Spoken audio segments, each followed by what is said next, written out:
پھر اس کے بعد نیک کام ہے, اچھے کام ہے, ان کے لیے الگ اجر ہے. جیسے آپ غریبوں کو کھانا کھلاتے ہیں, بیواؤں کی مدد کرتے ہیں, اور بے سہاروں, یتیموں, غریبوں کے ساتھ ان کی خواہش, ان کی ضرورت کے مطابق کوشش کرتے ہیں کہ جو ہماری وسعت میں ہے ان کے ساتھ ڈیل کریں. اور ان اچھے کاموں سے بھی خدا خوش ہوتا ہے, اور ان کا اجر بھی ہے خدا کے حضور میں. اور خدا یسوع مسیح نے خوبصورت بات کی کہ جب تو ضیافت کرے تو اپنے ہی جاننے والوں کی ضیافت نہ کر, وہ اگلے ہفتے تیری ضیافت کر لیں گے اور تو اجر اپنا کھو دے گا, تجھے اجر مل جائے گا. لیکن جب ہم, یسوع نے کہا کہ جب راست بازوں کی قیامت ہوگی, جب راست باز جی اٹھیں گے تو ان میں ان کو بڑا اجر ملے گا, اور وہ اجر جو ہے وہ 1000 سال کی بادشاہی کا ذکر ہے بائبل میں. If we trust and believe what is written in the Bible, صحیح, جو کچھ لکھا ہے وہ اجر کی بات کی گئی ہے جب ہم اچھے اور نیک کام کرتے ہیں.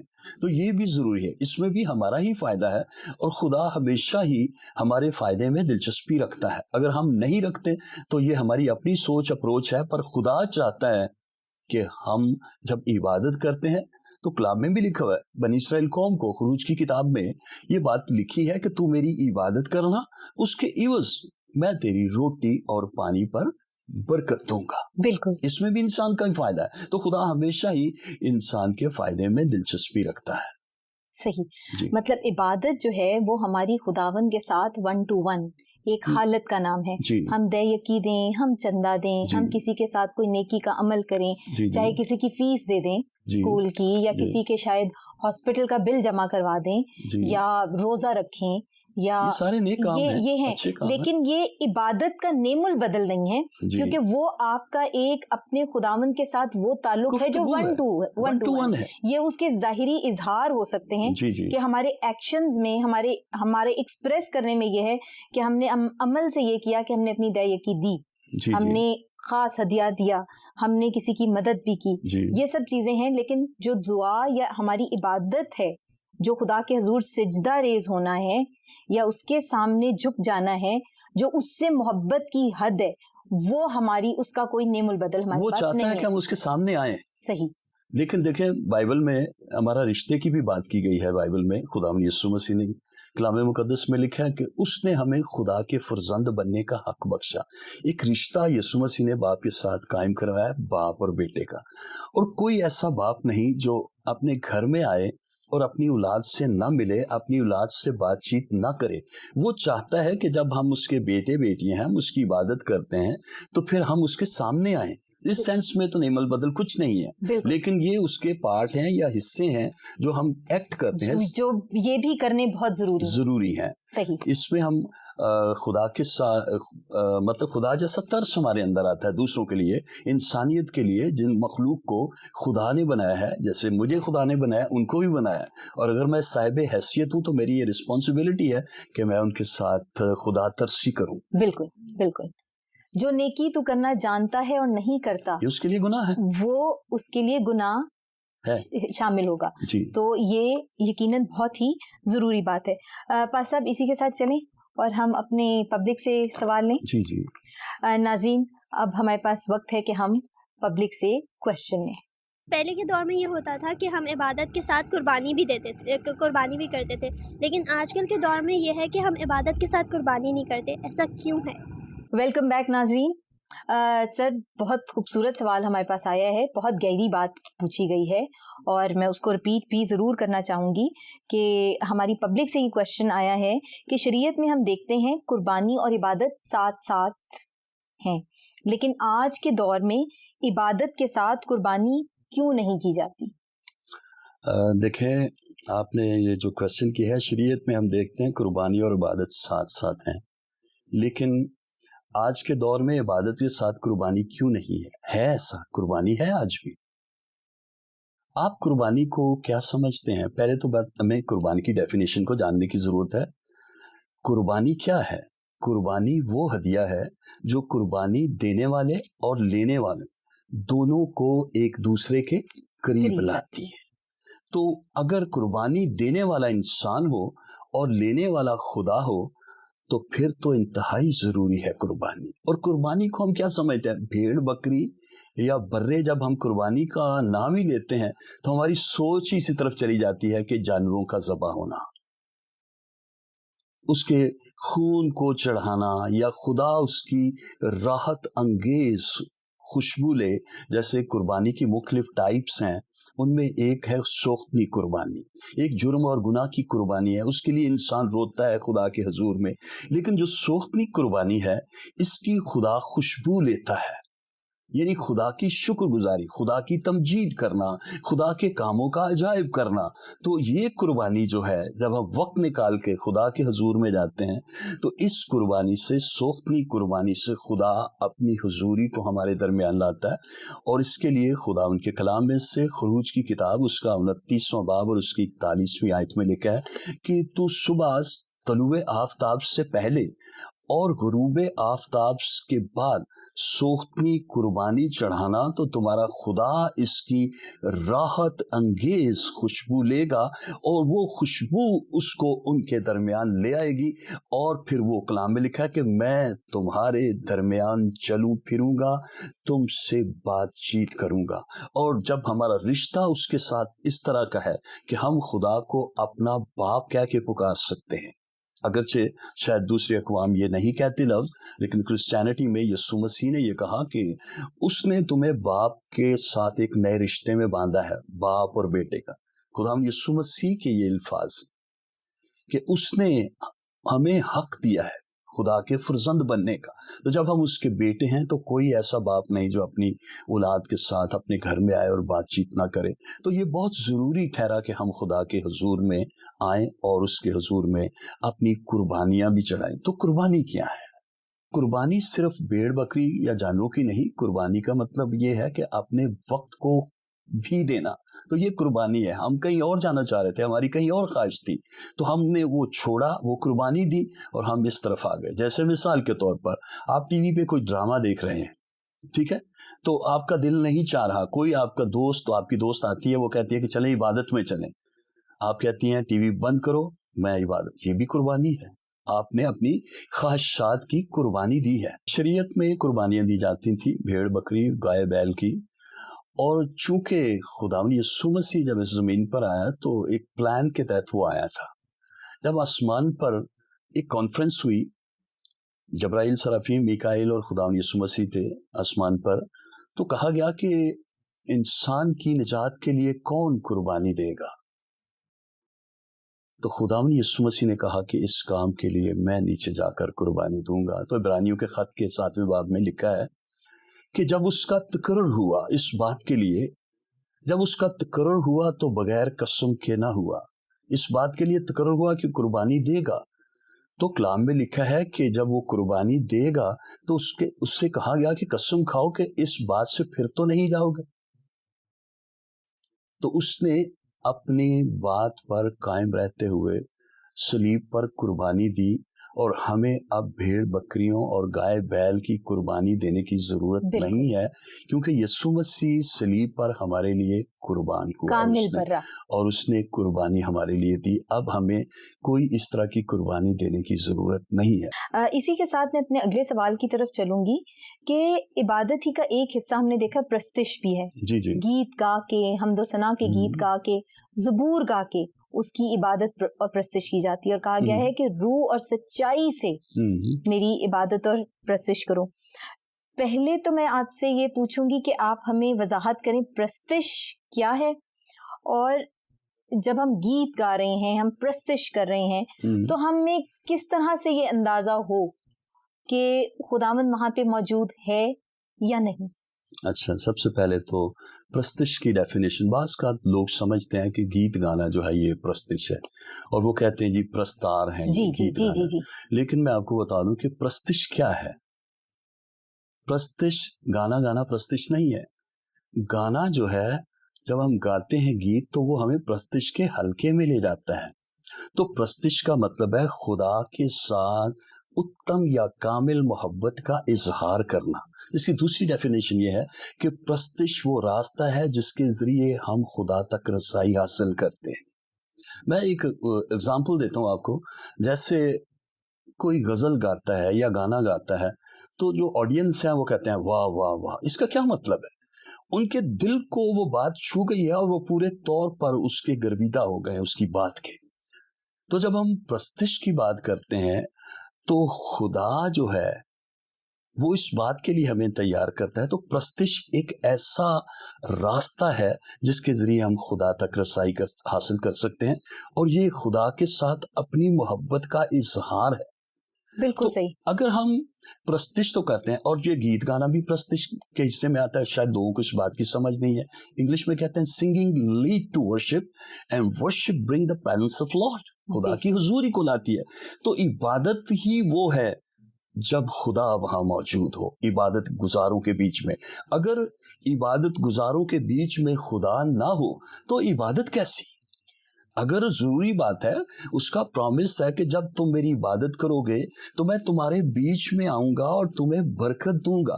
تو جب ہم اس خدا کی عبادت کرتے ہیں جو کائنات کا خالق اور مالک ہے, اگر وہی ہماری عبادت میں نہیں ہے تو پھر عبادت بیکار ہے. ضروری بات ہے کہ اس کو لایا جائے. اور کیسے لایا جائے؟ پرستش کی جائے. جب ہم اس کی پرستش کرتے ہیں تو اپنی حضوری کو ہمارے درمیان لاتا ہے. And we can feel Lord is hair.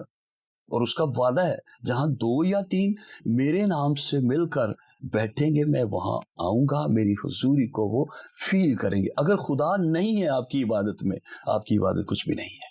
بالکل. صاحب, کہا یہ جاتا ہے کہ خدا ہر جگہ پہ موجود ہے جی, اور اس کی پریزنس ہر جگہ پہ ہے. پھر ہم یہ بھی کہتے ہیں کہ جہاں پہ 2 یا 3 میرے نام پر اکٹھے ہوں گے وہاں پر میں حاضر ہوں گا.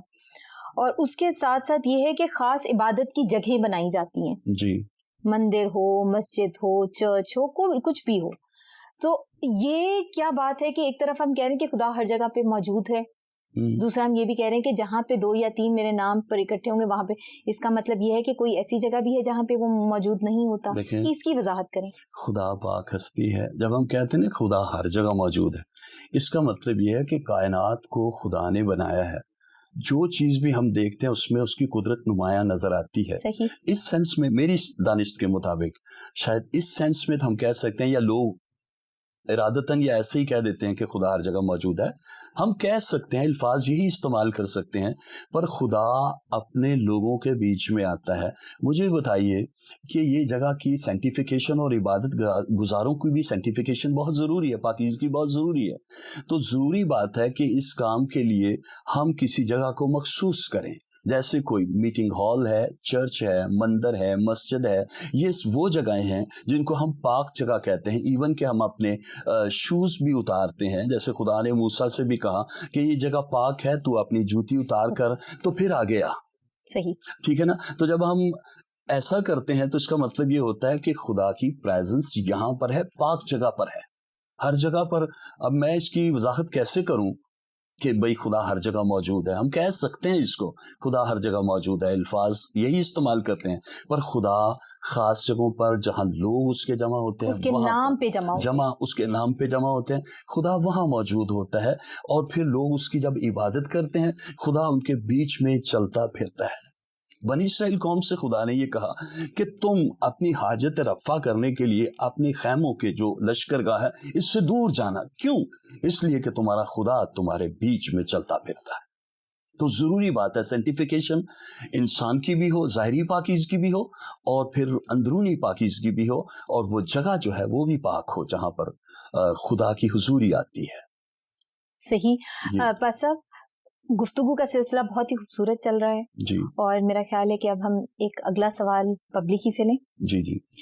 ناظرین, چلتے ہیں پبلک کی جانب اور لیتے ہیں ایک اور سوال. کیا ہمارے نیک کام جو ہے وہ ہمارے عبادت کے متبادل ہو سکتے ہیں؟ Welcome back viewers.